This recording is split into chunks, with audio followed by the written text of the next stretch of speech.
everyone. So today I wanted to talk about diversifying our protein choices and serving sizes kind of associated with general population.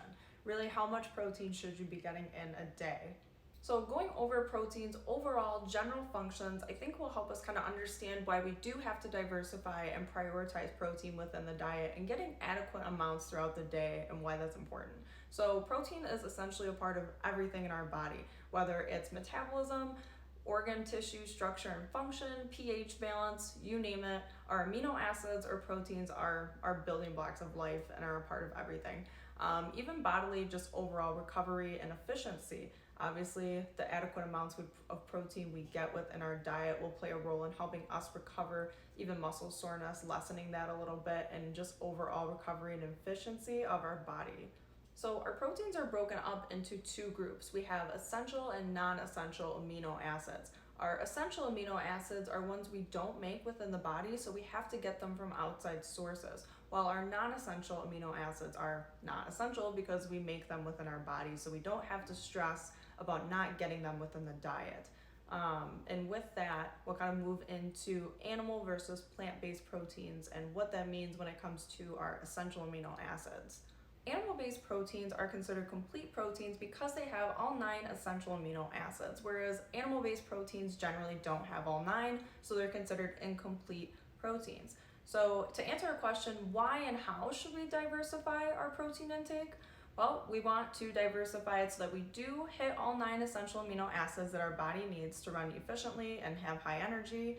How do we do that? Our team came up with a couple ways to, or just tips to prioritize. You could pick 1 or 2, and again, always building on our habits to better our overall nutrition. So, tip number 1, kind of top our salads with protein, whether it's chicken, salmon, ahi tuna, ground beef. Top your salads, make them a complete meal rather than just a quick snack. Next would be throw whey or vegan protein into a smoothie or your overnight oats. Again, a really great option, also a quick thing to do. Third option was to maybe replace meals with proteins that you don't generally eat. So if you have cereal in the morning, maybe replace it with eggs, cottage cheese, Greek yogurt. Those are all high sources of protein that a lot of people tend to avoid or ignore. My fourth kind of tip was to meal prep if you have time.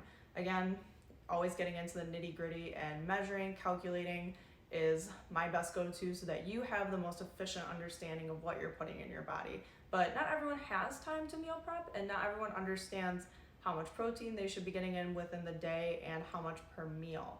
So we're gonna touch now on serving sizes for our general population and how much protein you should be getting in within your day. Right now, the FDA recommends 0.8 grams of protein per kilogram of body weight per day.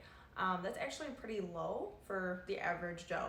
So depending on your fitness and wellness goals, your dietary needs based on other health conditions, this is a broad spectrum.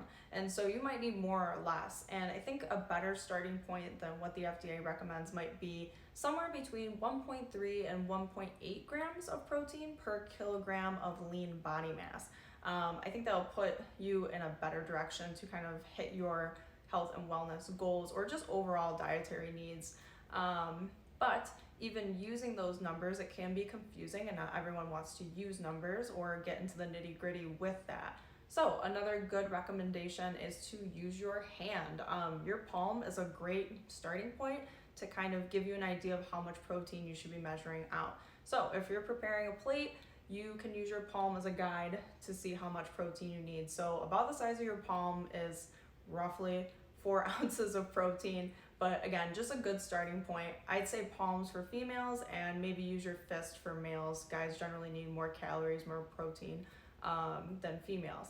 But again, if you're cramped for time, can't set aside time for meal planning, don't want to get into those numbers, but want to focus on upping your protein goals, use your hand. It's a great starting point and easy to use on the daily.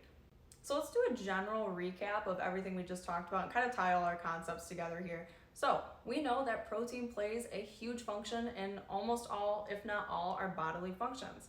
And that includes metabolism, tissues, all that. We talked about that in the beginning. Next, we've talked about how there is different sources of protein and there's different types of protein. There's essential and non-essential amino acids, and we need the essential amino acids from our outside diet.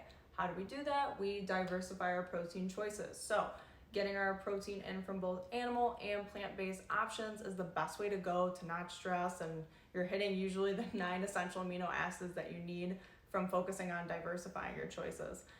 We moved into a little bit about overall protein take throughout the day and how to kind of calculate that, or at least a good guideline, a starting point for you.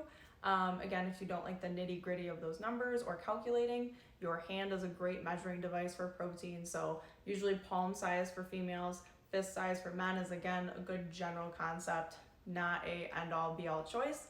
But I hope you guys like this video, and please DM us, comment below any questions you might have. I hope you found this helpful, and we'll see you next time.